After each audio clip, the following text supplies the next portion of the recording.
So I put blue and then green and some brown and some white. Let's try putting a little tiny bit of orange or red in there too. So you just need to take your big brush. I'm going to start with some brown up here, and I'm just going to put a little section of brown like this. And then I'm going to put a little more brown maybe over here.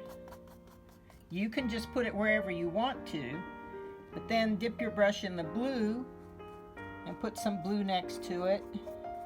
You don't need to worry about blending it right now. We're just putting the colors on like this, just all over the canvas. And then you can put your brush in some green. And we're going to blend most of this with the brown is going to be a lot of it, but we want to have little snatches of other colors in there too. So don't worry about making it smooth or anything right now. We're going to do that with our blending brush in a minute. So we're just covering the canvas right now. So I just dipped my brush in some white, and you can see what happens there. It gets a little different. Just cover your canvas up with your different colors. And do it kind of fast because we want to be able to blend it while it's wet. We don't want it to dry out on us. This is just our first layer for the background. Take your blending brush and blend all this paint. You start up here where the blue and the brown are. Just kind of soften the brown, but you also don't want to have any lines in here. So you want to go into the next color gently and then wipe it off on your paper towel and keep going. The reason you wipe it off on the paper towel is so that you're not dragging all the colors together. Don't worry if your canvas is still peeking through a little bit, because we're going to do another layer on here.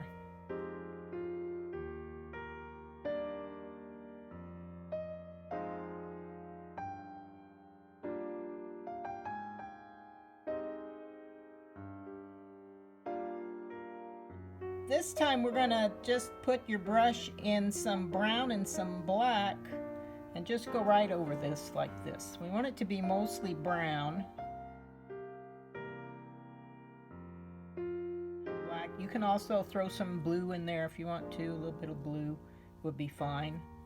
Whoops, I just did a lot of blue. And this is going to kind of go in a circle. So just put it on there in a circle, and then we'll go in and blend it a little bit too. But you want a lot of streakiness in it. So.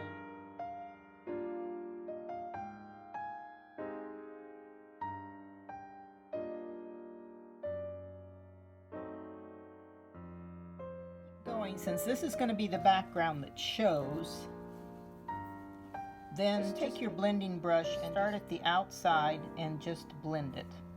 So you can kind of blend these colors together, but still leave some streakiness in it.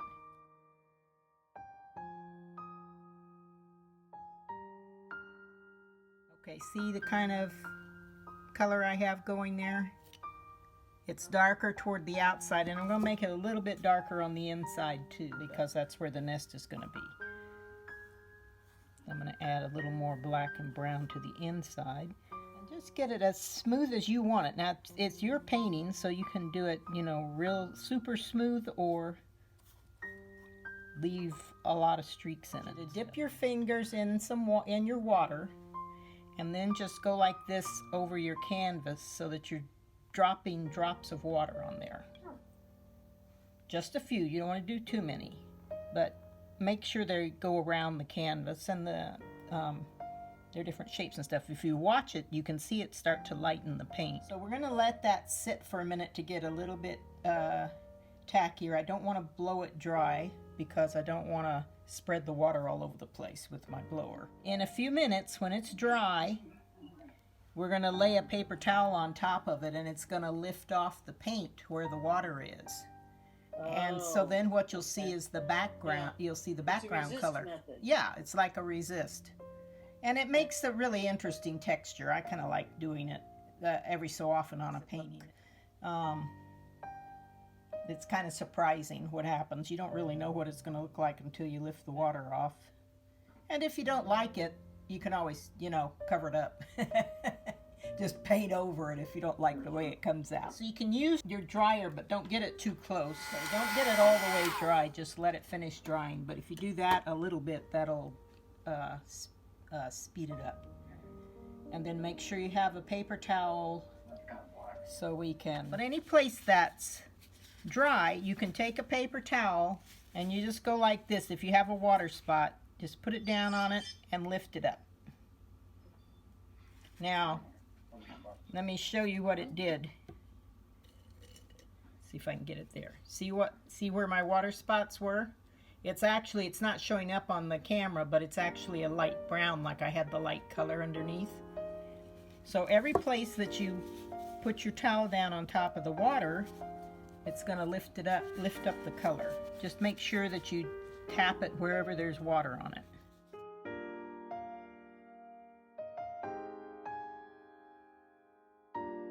And it's kind of a fun thing to do because it makes your painting look a little more casual, or maybe even like some of the paint has worn off in spots or something, you know.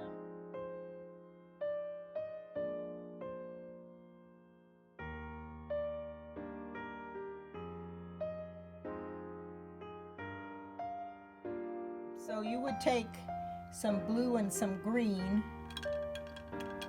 and some white, and they're going to be, if your turquoise has a lot of green in it, then you might want to add a little more blue so that it's not too green, because the eggs wouldn't be green, they would be more on the blue side. Once you're done mixing, take your brush that you were mixing with, dip it in some water, and we're going to water it down a little bit on our board, because we're going to splatter the canvas, the background, before we put the nest on. So we're just splattering it. So water it down and then splatter.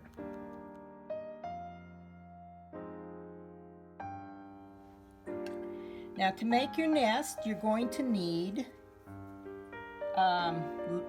little bit of black, not too much, but a little bit of black, some brown,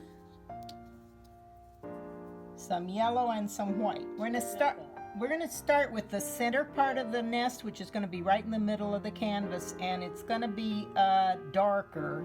So take your brush, probably your middle-sized brush. The very first part we're going to do is a mixture of black and brown, and we're going to just start here and just start making these kind of little strokes in a kind of a circular pattern. They don't have to be super regular. Now the eggs are going to go on top of that, so we don't have to do a lot of detail there. We just have to get the suggestion of the bottom of the nest. And we're going to make it, I would say about maybe 4 inches in diameter.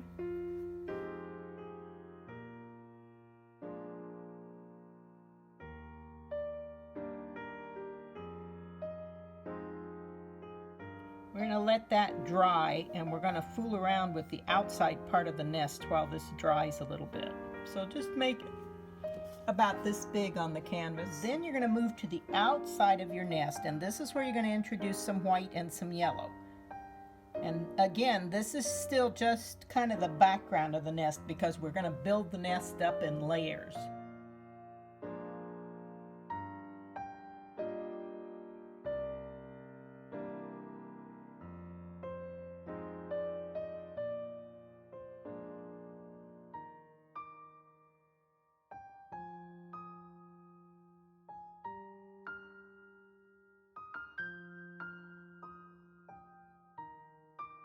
You can throw a little bit of black in there too if you want to, just to get different colors, different shades of brown.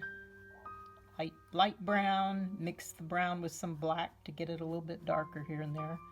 Birds are masters at weaving, but their nests don't look like a basket woven. I mean, a woven basket would look. They're irregular and look kind of tangled up. And you can do this all the way to the inner circle that you made. We're going to do this, then we're going to paint the eggs. Then while the eggs dry, we're going to go back and do another layer on top of the nest to give it some more depth. And that's when we'll start to put some detail in it, like some little sticks that are you know, sticking out or a different color. You could even do something adventurous like, you know, weaving a little piece of ribbon in there or something. Because birds they love to pick up yarn and colored stuff to put in their nests.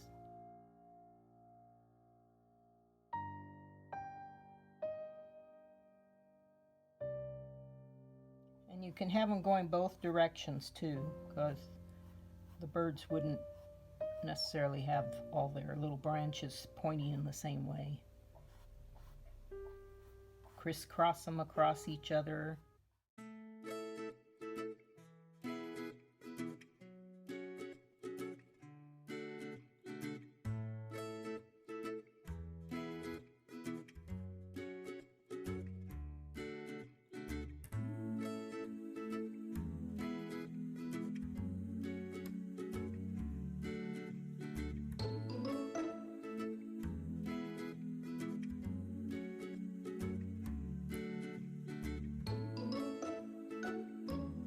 Start with an egg right here, and you know how eggs look. They're wider at one end than the other.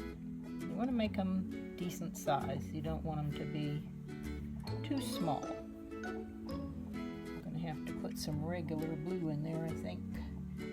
That's way too light.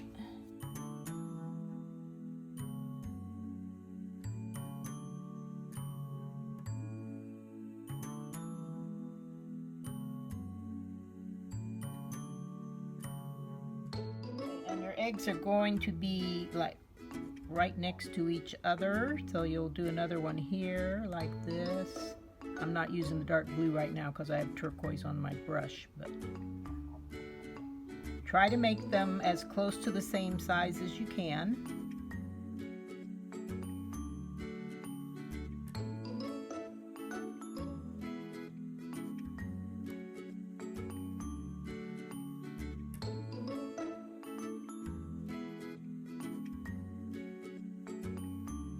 So since the light's coming in from up here, I'm going to darken this part right here. Well, sort of. Well, it's better than it was. And you want to have it come, you're still going to have the curve of the egg. I have a big chicken. Okay. Be like the ugly duckling, you know. He was a swan in with all the ducks, but he didn't know he was a swan. He thought he was a duck, but he was really ugly, and he was bigger than everybody else, because I guess baby swans aren't all that attractive. When I was a kid, my mom had an album. We didn't have TV. She had an album of the Hans Christian Andersen story, movie that Danny Kaye starred in. And there was a song in there about the ugly duckling. And I still remember that song.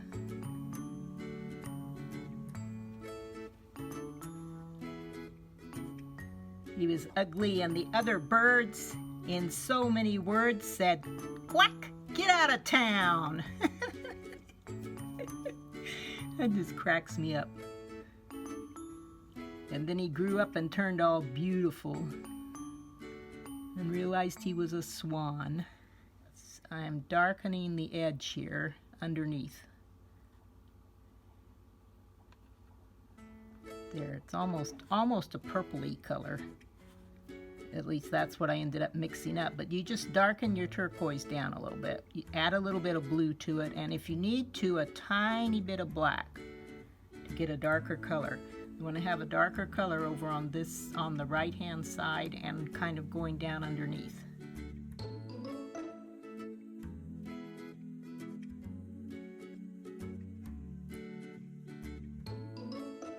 Now let me hold this up so you can see it a little better.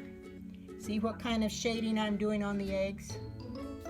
They're darker.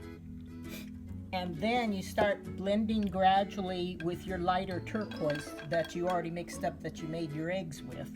Just use that color and start blending it with the darker, so that you don't have a line in particular, but you've got the colors together. Blend your darker, your regular turquoise color with the darker one a little bit. If your darker color has dried out, which mine kind of has, just make the egg shape on here and then wipe the paint off your brush, or use a different brush and just go in and just smooth it along, or you could smooth it with your finger even and get rid of the line that's there. See what it looks like now? So it's like that. And we're going to get lighter as we go to the top and the part of the egg that's shining, that's being hit by the light. So this is where you add some white to your egg and make it kind of lighter over toward this top corner here.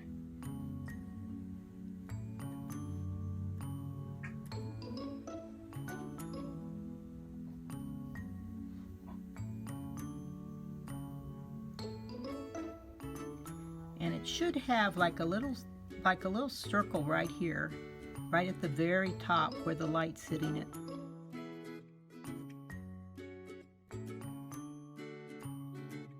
So you can just take your brush and dip it in a little bit of white and just do a little round circly thing right here. It helps it look like the light's reflecting off of it a little bit.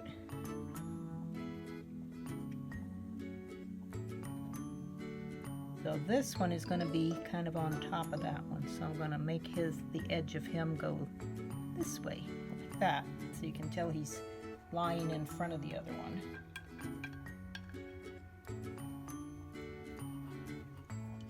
And I'm wiping off my brush and I'm going like this and blending the white into the turquoise.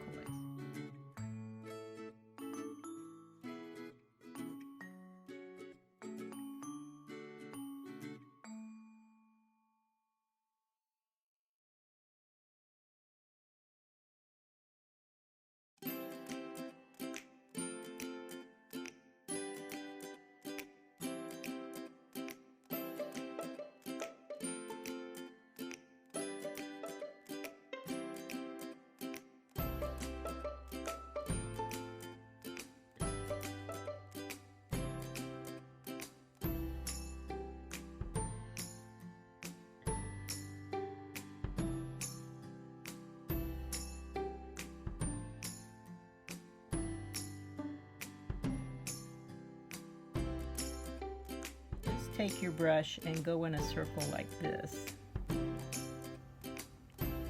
The light's just hitting one spot there. So now I'm just taking my brush and I'm using the yellow and the white and the black and the brown, and we're going to just bring out a little more detail on them, which is just make the sticks a little more clear maybe. And you can also do them like this, where they kind of curve in on top of they can even go over the eggs a little bit. You want to make them a little bit brighter and just fill them in on top of the ones that you did before. Same kind of stroke, just make them a little more defined. Crisscross them. Sometimes with something like an egg, if you come back to it a little later, let it dry, and then come back to it a little later, you can even just paint the whole thing over again if you want, just the egg. Okay, so I'm just bringing some sticks in here like this, so it looks like the eggs are down in the bottom of the nest.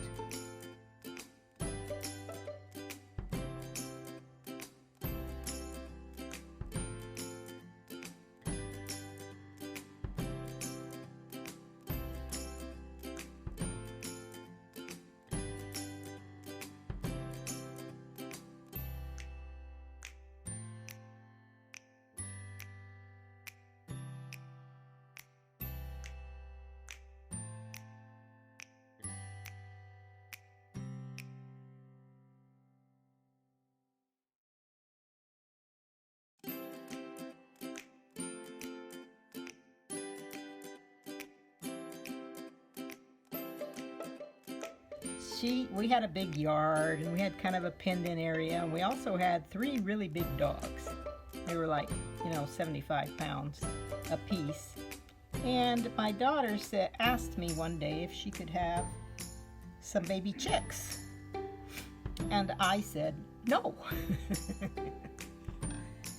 And then we had a birthday party, and one of the moms did something that I can never figure out why she would do it, but she gave my daughter 2 baby chicks for her birthday.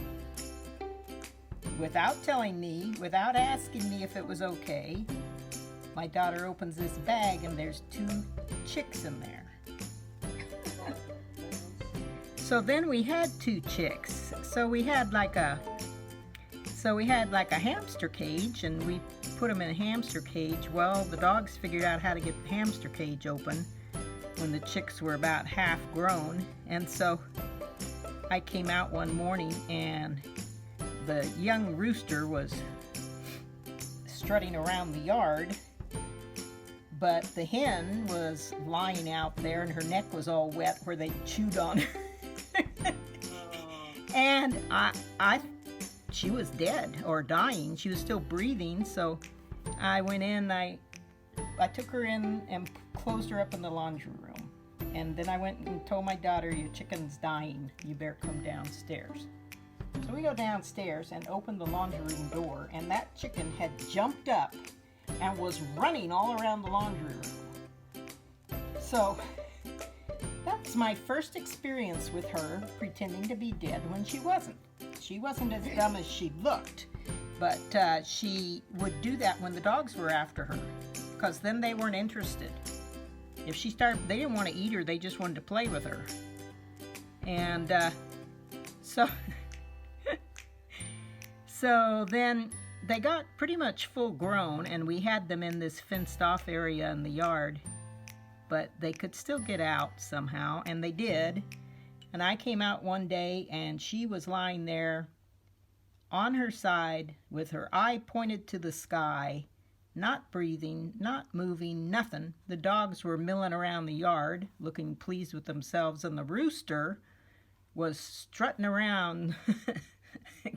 They were scared of that rooster. Anyway, so I went to get a shovel to pick her up.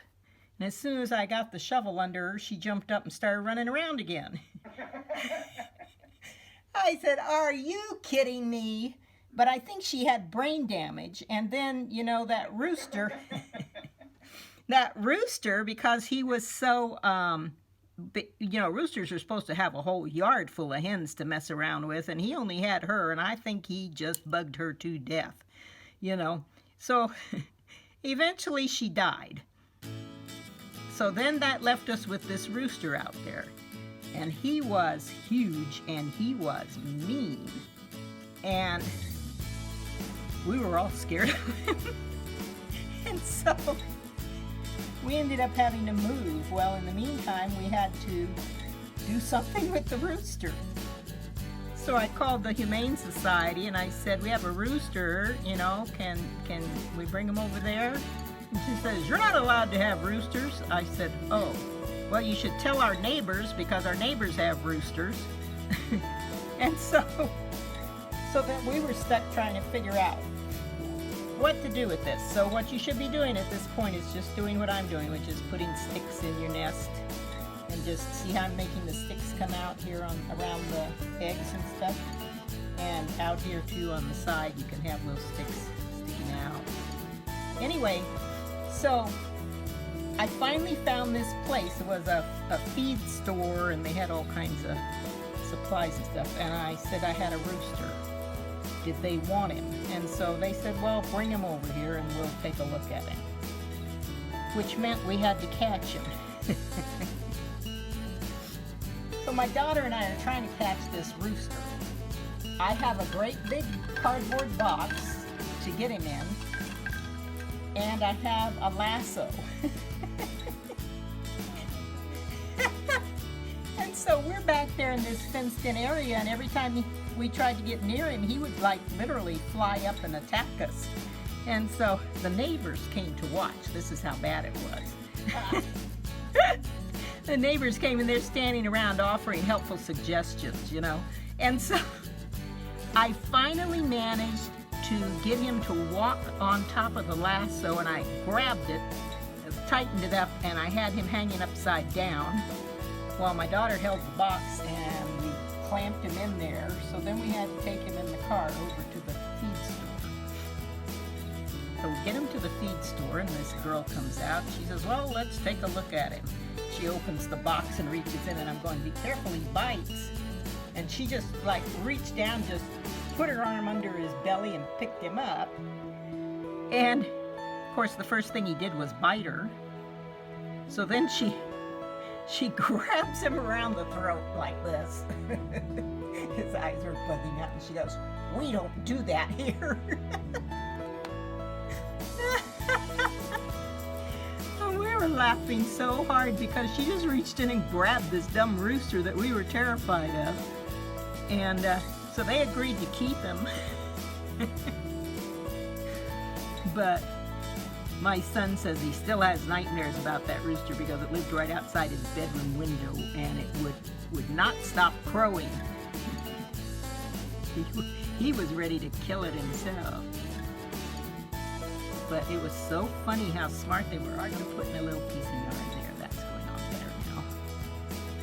I'm going to have it go like this. It'll go under that stick, over this stick.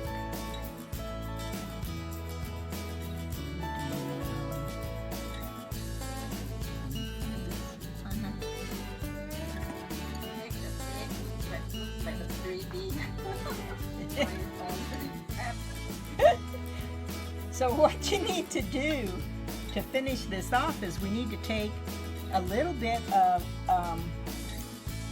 black and brown, make a really dark brown, just a tiny bit, and we're going to add water to it. We're going to just sprinkle it on our eggs, hopefully,